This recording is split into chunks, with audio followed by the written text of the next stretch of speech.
Wanted to share with you guys how I make my zip textures for using in Clo3d and in Blender or wherever else you're going to do your rendering to get quite a nice zip detail texture like you see in the render on the screen.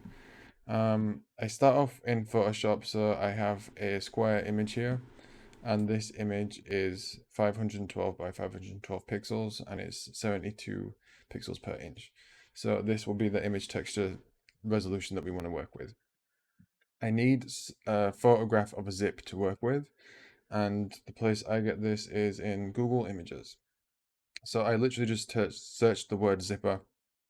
I found this quite high resolution image on the YKK website, which is a zip manufacturer. And if I go to this web page, I'll link you guys as well. You can see that I can like zoom in quite nicely on this zip. And I'm just going to screenshot like a bit of this to bring into Photoshop. So um, just like a square like this is good enough. And then if we go into Photoshop, I can just paste that over here. And then when you've got your like zip layer in here, I'm just going to press Control and T on the keyboard to transform this. Hold Alt to keep it centered, and then just drag this until I fill my square. And the one thing I just want to check for as I do this is that if my zip finishes on a tooth on the right side, it needs to start with a tooth on the left side so that we get like a consistent zip staggering. So this looks pretty good like this. Got, finishing on one side and then starting on the other, so this should connect quite nicely. But what we want to do is make sure this is seamless. And right now, if we connect from here to here, there will be a seam in the middle of this. So turn on your ruler, your guides, press Control and R to turn on these rulers. Click and drag from the top down, and if you get to the middle, it should like snap to the middle. And this is 256 pixels down. So this is right through the center of my image, and I'm just going to drop this guide right here. I'm going to flatten the image, so just go to Layer and click Flatten Image. And then I have this one layer now called Background, and I'm going to double click on it and just click OK. And that will unlock this so that I can like cut this up and work with it basically. So now I have this one image that I can move around, and I want to take the top half of it. So I'm going to just use the select tool, take the top bit. You should kind of snap to the guide when you do this, and then press Control and X to cut it, and then press Control and V to paste it back. So now I have two layers of zip. And I just want to bring the top one to the bottom and then the bottom one to the top. So like this. And if I go now back to my view up here and I click clear guides, my guide will disappear. And if I zoom in slightly, you'll see what I mean. So we have now this visible kind of connection from one side of the image to the other. And we want to get rid of this before we export this to use in any 3D program, otherwise this will be visible in the rendering. So again, I'm just going to flatten the image, and then I'm going to go to the left side here and use this spot healing brush, or J on the keyboard is the shortcut. And just with a small brush size, so like not very many pixels, just drag across that seam here, and then do the same on that side there, drag across there. So that when I zoom out now, there's no visible seam in the middle of this image, okay? This is now ready for us to take and generate normal maps and all the other texture maps we need. And I can just save this, the Photoshop file, so I'll call it zip2.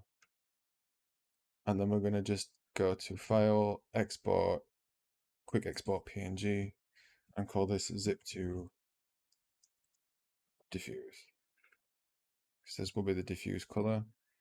And then we can press Control and I on the keyboard to invert this. And then I can export this as well as a PNG so that we have this. If we need for any other textures, we have an inverted version. And then we can just undo this. And then we now need to generate a normal map, a height map, and all the other textures that we're going to need. So I'm going to do this again online. This website's called Normal Map Online, and I'll give you guys the link in the description of this video. But basically, we just want to input a height map here and then generate some maps automatically and then export everything into Clo. So just click here to import your image, and ours was called zip to diffuse, which is this one. Click open, and you will see a real-time version of how this like texture is going to look. And the first thing is the normal map, and this is really too contrasted. We don't want all this yellow and like red and green visible in the image, so go to the strength on the top here and just bring this down to get something much more purple and nice like this. For the displacement map, you could blur this a little bit, so I'm just going to drag this down so that this looks a bit softer here. And if I want, I can load in my diffuse map here. So I'm just going to click load. Diffuse 2 was our texture that we're working with, so click open. And now I can see how this looks with the diffuse color applied on it as well. So right now this looks pretty good. We can now export all these textures to Clo. So just click all down here and allow, Chrome to download all the images. And then we can jump into Clo3d and I will show you how to connect everything back together. If I look here now, I've got a diffuse map, I've got the inverted version, I've got specular, ambient occlusion, displacement, and normal. And the two that I really want in Clo to just visualize this as well is the diffuse and the normal map. We can add some others as well if we want to. So this is the garment that I'm going to add the zips to, and just a note on how this is set up. These zips are pattern pieces. They are not using the zip tool that Clo3d like ships with. I just use pattern pieces. Main reason is just to be able to control things better. But this is how I do my zip workflow. So these, again, this piece inside the pocket here is a pattern piece. It's not using the zip tool that is, used in Clo3d. I have a zip material over here in my object browser, and this is where we want to start to load in the textures. So if I just bring this window back up, I can start to drag and drop this in. So I'll take the diffuse and drag that into the texture slot here. The normal map, I want to drag it across as well. The metalness map, we can add the diffuse into here. And I think that's all we want to add for now. The roughness we can do manually. Okay. So if I zoom in on this, you can see my pattern pieces. I can see this texture, but it's just way too zoomed in. So I'm going to go here to the object, the edit texture tool. I'll press T on the keyboard to open this up. And if you choose one of your pattern pieces, you can transform the scale of all the textures of all the pieces that this is applied to using this gizmo up here. So just use this this one in the middle, this angled one, and just drag this up or down to scale the size of the zip teeth.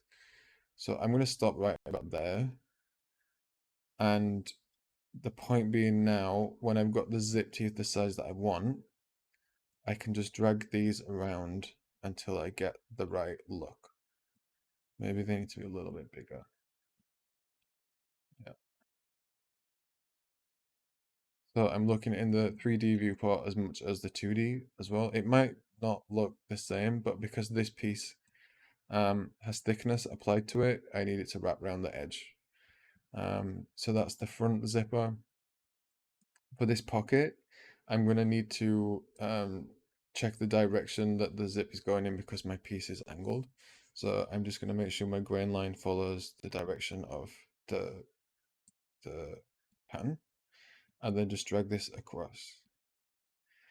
And if I think this one looks too big, I can just scale this independently, I think.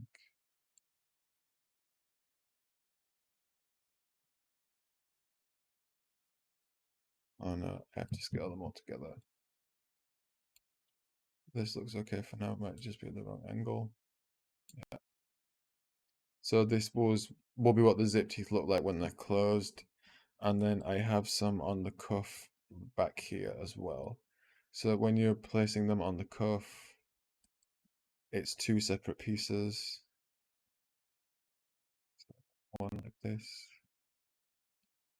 And then the other one, I want to make sure that they just kind of step left, left and right, one after another. So that's the zip teeth in the cuff. So there we go. Yeah, this is how I set up my zips in Clo. I can either render things in here or export, but as well, if I look in my UV editing space, I now have my zip material is, visible here, so I can export the textures out of, Clo and work with them wherever. But this is where the way I usually set zips up in Clo and then export everything from here. So yeah, that's it.